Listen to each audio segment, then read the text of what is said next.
안녕하세요. 증시브리핑 한혜솔입니다. 벌써 1월의 중순입니다.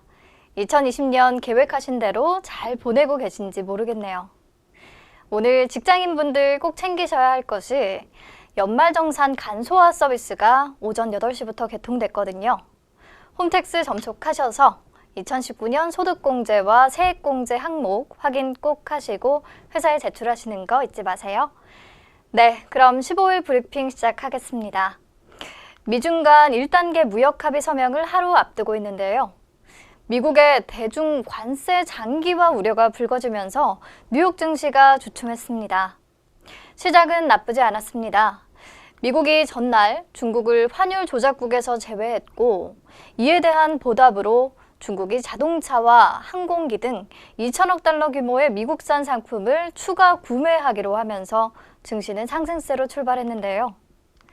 문제는 미국이 오는 11월 미 대선이 끝날 때까지 대중관세를 유지할 것이라는 언론 보도가 나오면서 시작됐습니다.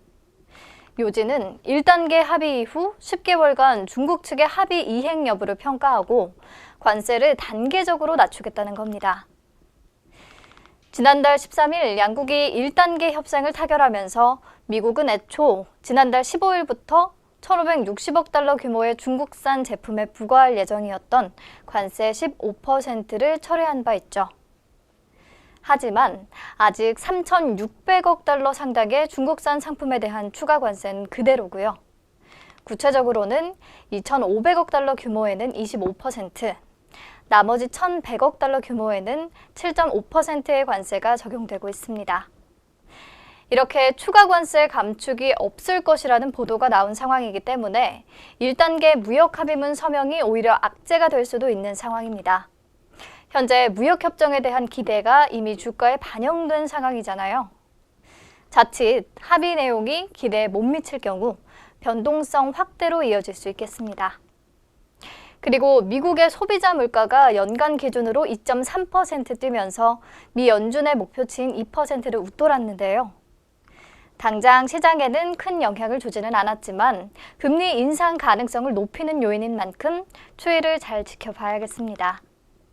네, 현 시각 오후 1시 31분 지나고 있는데요.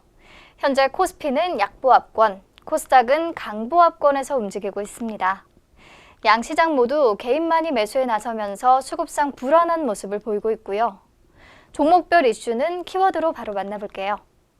첫 번째 키워드, 민주당 1호 공약은 전국 무료 와이파이 시대. 더불어민주당이 오늘 4.15 총선 1호 공약으로 공공 와이파이 확대 구축을 발표했습니다. 전국에 무료 와이파이 시대를 열겠다는 건데요. 자, 여러분, 칸 영화제 황금 종려상에 빛나는 영화 기생충의 한 장면입니다. 극 중에 소외계층인 최우식 씨와 박소담 씨가 와이파이를 찾아 헤매는 모습인데요. 민주당은 오늘 1호 공약을 통해 더 이상 이런 정보 취약계층이 발생하지 않도록 공공 와이파이를 곳곳에 확대 구축하겠다는 약속을 한 겁니다. 2022년까지 3년간 전국 모든 시내버스와 마을버스, 또 교통, 교육, 문화, 체육, 관광, 보건복지시설에 공공 와이파이 5만 3천여 개소를 구축할 계획이라고 하는데요. 세부적으로는 올해 전국 1,700개소에 17,000개소에 공공 와이파이를 구축합니다. 전국 모든 시내버스와 초중고등학교, 그리고 시민들의 이용이 가장 많은 터미널 등에 먼저 구축하고요.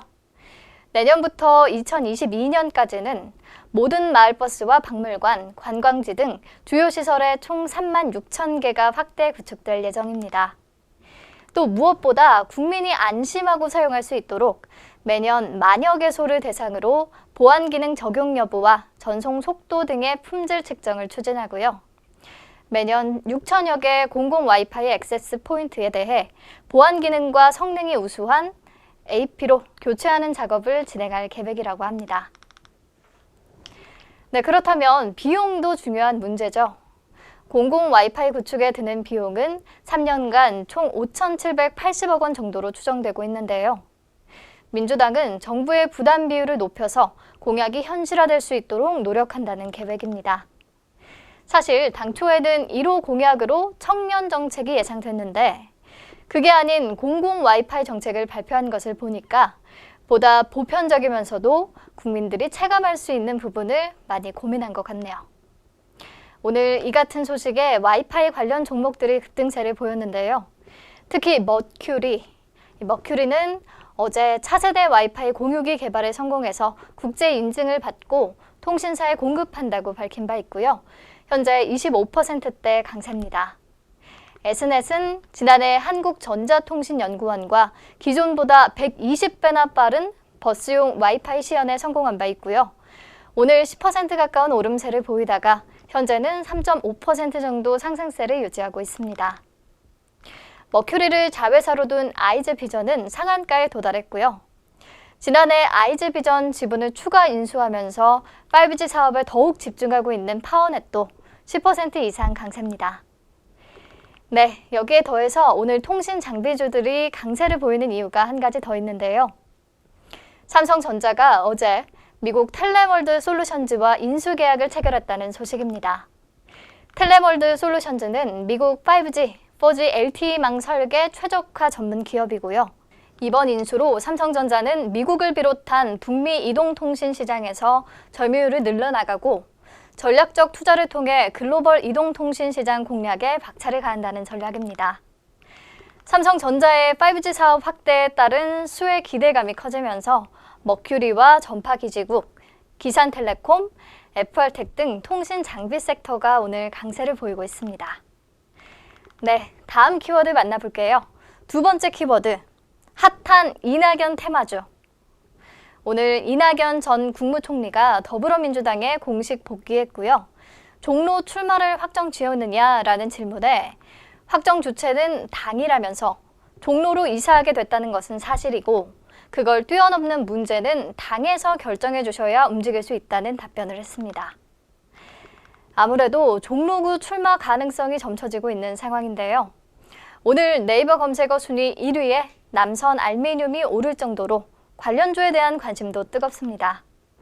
이낙연 테마주로는 남선 알미늄을 비롯해 덕신하우징, TK케미칼, 특수건설, 이월드, 남아토건, 남아산업, SDN, 다스코, 우원개발, 주연테크, 서원, 이랴, 남성, JMI, JMT, 삼본전자, 금호전기, DY, 파버나인, 부국철강 등 기억하기 어려울 정도로 정말 많은 종목들이 거론되는데요.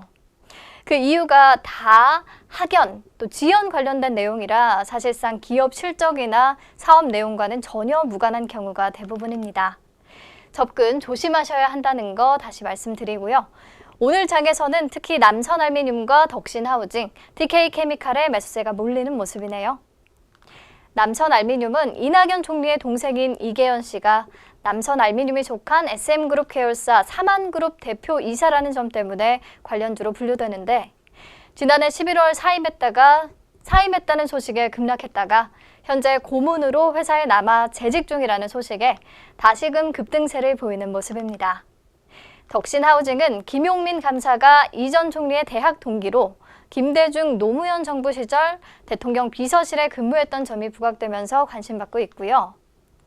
TK케미칼은 남선알미늄과 마찬가지로 SM그룹의 계열사입니다. 다른 종목들은 따로 말씀 안 드릴게요. 인터넷 검색하면 내용 쉽게 찾을 수 있을 겁니다. 네, 오늘 브리핑은 여기서 마칠게요. 내일 다시 만나요.